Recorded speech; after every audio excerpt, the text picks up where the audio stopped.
మిథునం వారికి కనుక చూసుకున్నట్లయితే ప్రస్తుతం మీకు గురువు రెండవ స్థానంలో ఉన్నాడు. అయితే ఈ గురువు దగ్గరికి ఆత్మకారకుడైనటువంటి రవి జీవకారకుడిని చేరుకోడు. జీవాత్మ సంయోగం అంటారు దీన్ని. ఈ జీవాత్మ సంయోగం రెండో భావంలో జరుగుతున్నందుకు ఇక్కడ రెండు విషయాలు ఉంటాయి.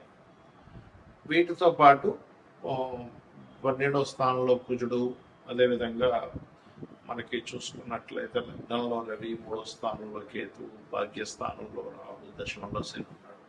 మరి వీటి వల్ల కలిగేటువంటి ఫలితాలు ఏమిటి? ఈ జీవాత్మ సంయోగం రవి గురువుల కలయిక వల్ల కలిగేటువంటి ఫలితాలు ఏమిటి? ఏ దేవత ఆరాధన చేయాలి, ఎటువంటి విషయాల పట్ల మీరు జాగ్రత్త వహించాలి అనేటువంటి అంశాలు చెప్తుంది నేనైనప్పటికీ చెప్పిస్తుంది సాక్షాత్ లలిత అమ్మవారిగా భావిస్తూ ఆ లలితాంబిక అమ్మవారి యొక్క అనుగ్రహం మీకు పరిపూర్ణంగా కలగాలని మనస్ఫూర్తిగా కోరుకుంటూ ఇక్కడ ఈ మిథునం వారికి రాశిలో ఉన్నప్పుడు అంటే 16 జూలై నుంచి 17 జూలై వరకు కూడా కొంచెం మీరు ఎవరితోనైనా ఏదైనా మాట్లాడేటప్పుడు కానీ అగ్రిమెంట్స్ విషయంలో కానీ చాలా జాగ్రత్తగా ఉండాలి. ఇక 17 జూలై నుంచి ధన అభివృద్ధినిస్తుంది, కానీ మౌఢ్యమి సమయం ఉంటుంది మనకు. మౌఢ్యమి అనేటువంటిది ఆ మౌఢ్యమి కాలం గనక చూసుకున్నట్లయితే పర్టికులర్గా మీకు ఆ సమయంలో కొంచెం మీరు ఎవరికైనా ధనం ఇచ్చేటువంటి విషయంలో, అందులోనే ముఖ్యంగా అన్నదమ్ముల వరుస వారికి, లేదా మెడికల్ రంగాల్లో ఉండే వారితోని, లేకపోతే తండ్రి తరపు వారితోని మీరు మనీ ట్రాన్సాక్షన్ సంబంధించినటువంటి విషయాలు చూసుకునేటప్పుడు కాస్త జాగ్రత్తగా ఉండాలి. ఇక ఇక్కడ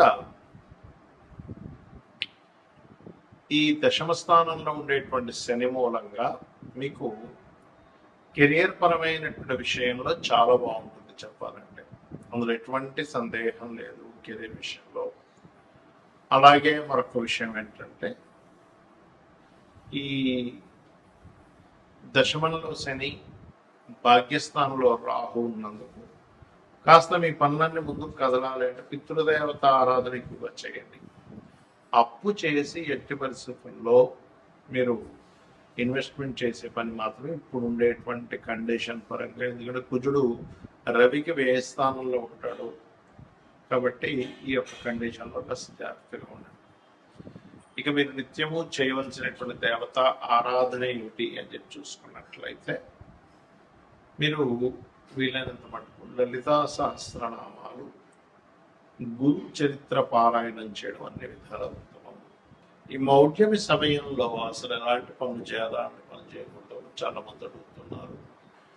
వివాహాలు, నిశ్చితార్థాలు, గృహ ప్రవేశాలు, గృహ ఆరంభాలు చెయ్యరు. ఇది మరి నార్త్ సైడ్ వాళ్ళకి వర్తించదంటారు, మనమే ఎక్కువగా ఇది పాటిస్తూ ఉంటాం. నార్త్ సైడ్ వాళ్ళు పట్టించుకోరు, కాకపోతే దాని ప్రభావం ఉంటుంది. ఎంతైనా కూడా మనకి వర్జము, దుర్ముహూర్తము, యమగండాలు ఇవన్నీ కొన్ని ప్రాంతాల్లో వర్తిస్తే కొన్ని ప్రాంతాల్లో వర్తించినప్పుడు అలాగే మరి ఇది అలా అవుతుందా అంటారు చాలా మందికి, కానీ ఇది అలా ఉండదు. యూనివర్సల్గా ఇది దాని ప్రభావం చూపిస్తుంది. కాబట్టి నార్త్ వాళ్ళు కూడా ఇది పాటించాలి. వాళ్ళు పాటించట్లేదు కానీ పాటించాలి అక్కడ నివసించే వాళ్ళు. ఎందుకంటే మనం చూడండి, ఇప్పుడు రాహుకాలం ఉంది, ఇక్కడ పాటిస్తున్నారు చాలా మంది. మీరు కనుక తమిళనాడులో కనుక నివాసం ఉన్నట్లయితే ఖచ్చితంగా రాహుకాలాన్ని అక్కడ పాటించాలి.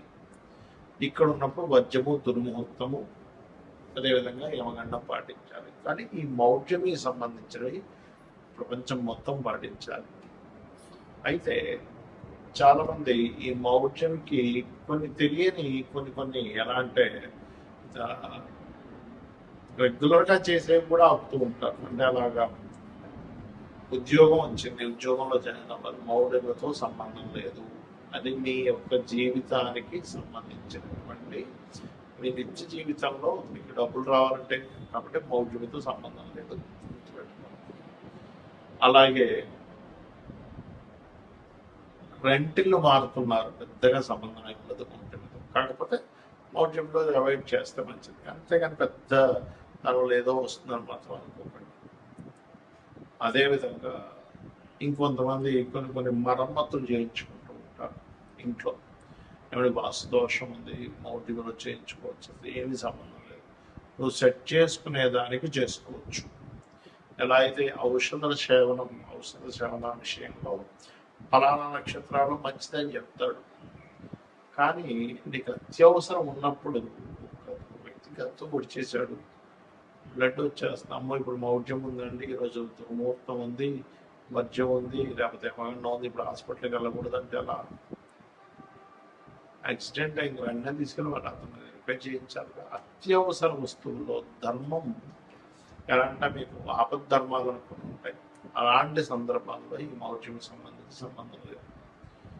అలాగే మరొక విషయం ఏంటంటే, ఇప్పుడు నేను మీకు ఇందాక ఒక్కొక్క రాశి వాళ్ళకి మీకు చెప్తూ వచ్చా ఈ మౌఢ్యమే సంబంధించిన విషయం. మేషం వారికి ఈ ప్రాపర్టీ విషయంలో, వృషభం వారికి అగ్రిమెంట్స్ అని, మిథునం వారికి ధన విషయంలో, కర్కాటకం వారికి అప్పుల విషయంలోని, లేకపోతే బాధ్యతలు స్ట్రక్ అవడం అని, సింహం వారికి ఇన్వెస్ట్మెంట్స్ అని, కన్య వారికి బిజినెస్ రిలేటెడ్, తుల వారికి జాబ్ సంబంధించిన, మరియు అదేవిధంగా వృచ్చికం వారికి దూర ప్రాంతాల్లో అంటే ఉపనయనాల సంస్కారాలు, ధనస్సు వారికి ఏమో షేర్ మార్కెట్ అండ్ ఇన్సూరెన్సెస్, మకరం వారికి ఏమో వివాహ సంబంధించిన, మరియు ఈ కుంభం వారికి ఏమో మన ఏదైతే ఇందాక చెప్పుకున్నామో ఈ అప్పులు ఇవ్వడం తీసుకోవడం, జాబ్ సంబంధించిన, మరియు అదేవిధంగా శత్రుత్వాల విషయం, మీనం వారికి సంతానం సంబంధించిన. ఎందుకు అంటే వాళ్ళ లగ్నం నుంచి ఆ భావం ఆ స్థానం ఉంటుంది. అన్ని విషయాలకి కాదు, పర్టికులర్గా వాళ్ళ పర్సనల్ చార్ట్లో ఈ విషయంలో జాగ్రత్తగా ఉండాలి. యూనివర్సల్గా జరిగే కొన్ని శుభకార్యాలకి ఎందుకు శుభకార్యాలు చేయరు ఆ సమయంలో అంటే, గురువు యొక్క దృష్టి, శుక్రుడి యొక్క దృష్టి, రవి యొక్క కిరణాల చేత, రవికి అతి సమీపంలో వెళ్ళడం మూలంగా వాటి యొక్క ప్రభావం తగ్గిపోతుంది. వాటి ప్రభావం ఎప్పుడైతే గురువు ప్రభావం తగ్గిపోయిందో అక్కడ కలిగేటువంటివి ఏమిటి, యూనివర్సల్గా జరిగేవి ఏమిటి, బంగారం యొక్క ధర సంబంధించిన విషయంలో బాగా డౌన్ ఫాల్ అవ్వడం ఆ సమయం, ఇంకా విచిత్రంగా ఫ్లక్చువేట్ అవ్వడం ధరల విషయంలో జరుగుతుంటుంది అనమాట ఆ టైంలో పర్టికులర్. అలానే మీరు చాలామంది ఏంటంటే, నేను చాలాసార్లు చెప్పాను, 1 year నుంచి చెప్తున్నాను, బాగా పెరుగుతుంటుంది, తగ్గుతుంది, తగ్గుతుంది, 50 సార్లు అయినా జరుగుతుంది, డోంట్ వరీ అని. ఇక్కడ చాలామంది చేసే మిస్టేక్ ఏంటంటే, వాళ్ళ జన్మజాతకాలలో రవి గురువులు పాడైపోయి ఉంటే తెలియక బంగారంలో ఇన్వెస్ట్మెంట్ చేస్తున్నారు. దానివల్ల తెలియకుండా హైలో ఉన్నప్పుడు కొన్నాం, తగ్గినప్పుడు అమ్మడం జరుగుతుంది. కాబట్టి నేను చెప్పేది ఒకటే గుర్తుపెట్టుకోండి, ఈ బంగారం విషయంలో కూడా ఈ మౌఢ్యం ఫ్లక్చువేషన్స్ ఇస్తుంది. రవి గురువుని కంబస్ చేయడం వల్ల. అదేవిధంగా మరొక విషయం ఏంటంటే, ఇది జల సంబంధించిన విషయాలు, సునామీలు ప్రపంచవ్యాప్తంగా కొన్ని ఈ ఆరోగ్య సంబంధించిన విషయంలో కూడా దీని యొక్క ప్రభావం పెరగనుంది ఈ కంబస్ట్ వల్ల. కాబట్టి అందరూ కూడా కాచి చల్లార్చిన నీటిని తాగండి, మరియు కాస్త నీటి ప్రాంతాల దగ్గరగా ఉండే వాళ్ళు కాస్త దూరంగా ఉండండి.